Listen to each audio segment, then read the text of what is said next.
माँ की बातें। श्री सुरेंद्र नाथ सरकार से वार्तालाप। श्री श्री माँ का प्रथम दर्शन मैंने उड़ीसा के कोठार जगह में 1910 के दिसंबर महीने के बड़े दिन के समय किया था। मेरे साथ हेमंत मित्र और वीरेंद्र मजुमदार नामक दो और भक्त शिलोंग से आए थे। कोठार में उस समय रामकृष्ण बाबू, स्वामी धीरानंद जी, स्वामी अचलानंद जी, स्वामी आत्मानंद जी, श्री नाग महाशय के भक्त श्रीयुत हर प्रसन्न मजुमदार जी इत्यादि थे। हम लोग कुछ फल, संतरा, शहद इत्यादि ले गए थे। दोपहर के प्रायः 1 बजे हम लोग पहुंचे। रामकृष्ण बाबू ने सामान माँ के पास भिजवा दिया। नहाने के बाद हम लोगों को प्रसाद के लिए बुलाया गया। इसी बीच उपस्थित सन्यासी लोग आपस में कहने लगे, जब इतने दूर देश से आए हैं तो माँ का दर्शन करा देना उचित होगा, पर अधिक बातचीत नहीं हो पाएगी। बीरेन बाबू ने सुनकर मुझे यह सब बताया। मैंने उनसे कहा, माँ की जो इच्छा होगी वही होगा, डर क्या है। सभी लोग भोजन करने चले गए। मैंने रामकृष्ण बाबू से कहा, माँ का दर्शन किए बिना मैं कुछ नहीं खाऊंगा। रामकृष्ण बाबू ने श्री माँ को यह बात बताई और हमारे दर्शन की अनुमति ले आए। घर में प्रवेश कर देखा, माँ बरामदे में प्रथा के अनुरूप घूंघट से सिर ढककर चादर लपेटे बैठी हैं। समीप जाते ही गोलाब माँ ने कहा, लड़का है लड़का। माँ, कहाँ शिलोंग और कहाँ कोठार, तुम्हें देखने के लिए 7 समुद्र 13 नदी पार करके आया है। यह बात सुनकर माँ ने घूंघट ऊपर उठाया। माँ की श्रीमूर्ति में अच्छी तरह देख पाया। उस दिन के बाद फिर कभी माँ ने मुझसे पर्दा नहीं किया। साष्टांग प्रणाम कर मैंने मन ही मन शरणागत शरणागत कहा। माँ ने मेरे सिर पर हाथ रखकर आशीर्वाद दिया, भक्ति लाभ करो। मैं, माँ, यहाँ 2-1 दिन रुकने की इच्छा है, पर बड़े लोगों का घर है, तुम्हारा दर्शन करना बहुत मुश्किल है। माँ, मैं तुम लोगों को बुलवा लूँगी, अभी खा पी कर आराम करो। भोजन के बाद हम लोगों ने विश्राम किया। शाम को पूजनीय गुलाब माँ श्री श्री माँ का प्रसाद पायस एक कटोरी में हम लोगों को दे गई और बोली, माँ ने तुम लोगों के लिए यह पायस भेजा है। कुछ देर बाद एक व्यक्ति ने आकर कहा, माँ आप लोगों को बुला रही हैं। हम लोगों ने दोबारा दर्शन पाया। प्रणाम के बाद मैंने माँ से कहा, माँ, मैं तुमसे 2-1 बातें कहना चाहता हूँ, पर सबके सामने कहने की इच्छा नहीं हो रही है। माँ बोली, ठीक है। जो व्यक्ति हम लोगों को बुला ले गए थे उनसे बोली, तुम थोड़ी देर के लिए यहाँ से जाओ। वे माँ के कथनानुसार बाहर चले गए।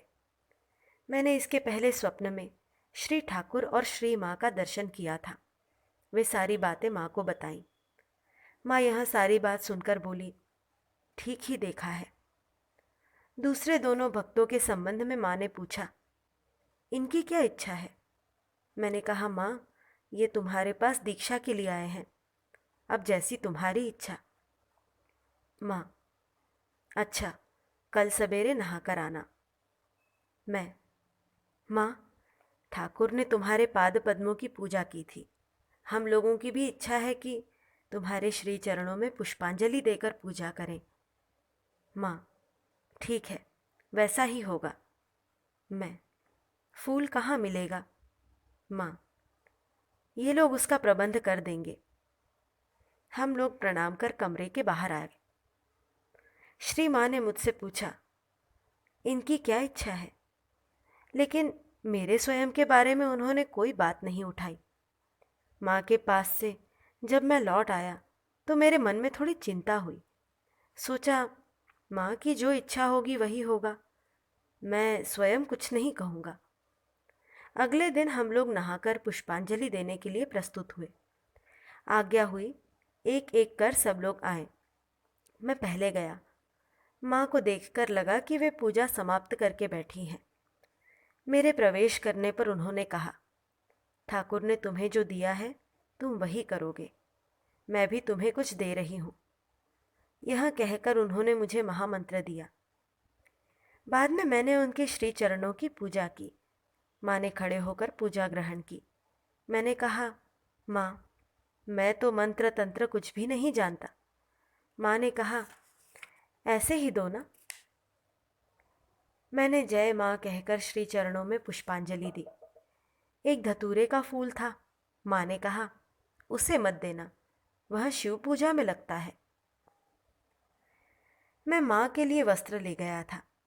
वह वस्त्र और 1 रुपया मैंने माँ को दिया। रुपया देते ही माँ ने कहा, तुम्हें आर्थिक अभाव है, फिर रुपया क्यों दिया? सांसारिक अभाव के संबंध में तो कोई बात ही नहीं हुई, लेकिन मैंने देखा कि माँ सब जानती है। मैंने कहा, माँ, यह तो तुम्हारा ही रुपया है, तुम्हें ही दिया गया है। हम लोग परिश्रम से जो कुछ कमाते हैं, उसका थोड़ा अंश भी यदि तुम्हारी सेवा में लगता है तो हम लोग अपने को धन्य मानते हैं। माँ ने कहा, आहा, कैसा प्रेम है, कैसा प्रेम है। मैं, माँ, भक्तगण तुम्हें साक्षात काली, आद्याशक्ति, भगवती यह सब कहते हैं।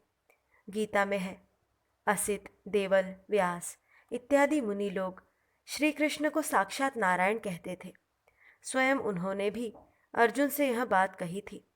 इस स्वयं के कहने से उस बात पर विशेष जोर पड़ा है। तुम्हारी बात जो मैंने सुनी है, मैं उस पर विश्वास करता हूँ। फिर भी यदि तुम स्वयं यह बात कहो तो फिर कोई संदेह नहीं रह जाएगा। तुम्हारे ही मुंह से सुनना चाहता हूँ कि यह बात सत्य है कि नहीं। माँ, हाँ, सत्य है।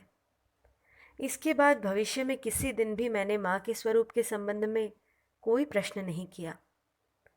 मैंने कहा, माँ, मैं यही चाहता हूँ, जैसे मैं तुम्हें प्रत्यक्ष देख रहा हूँ, बातचीत कर रहा हूँ, इसी तरह मैं इष्ट का दर्शन, स्पर्शन और बातचीत कर सकूँ। यही आशीर्वाद दो। माँ, हाँ, ऐसा ही होगा।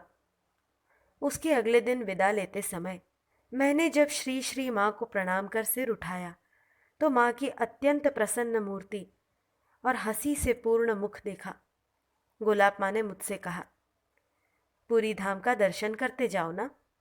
मैंने कहा, अब और क्या देखूं? माँ के श्री चरणों में मेरा अनंत कोटि तीर्थ है, मुझे और कुछ नहीं चाहिए। मेरी यह बात सुनकर माँ ने कहा, रहने दो, उसे वहाँ जाने की ज़रूरत नहीं है। द्वितीय दर्शन, 1912 मई का महीना, उद्बोधन का घर। इस बार श्री राजेंद्र मुखोपाध्याय की और मेरी सहधर्मिणी की दीक्षा हुई। श्रीमती राधु की अस्वस्थता के कारण कोई विशेष बातचीत नहीं हुई। मेरी गर्भधारिणी माँ और नानी मेरे साथ थी। मेरे 2 पुत्र भी मेरे साथ गए थे। वे भी माँ का दर्शन स्पर्शन कर धन्य हो गए।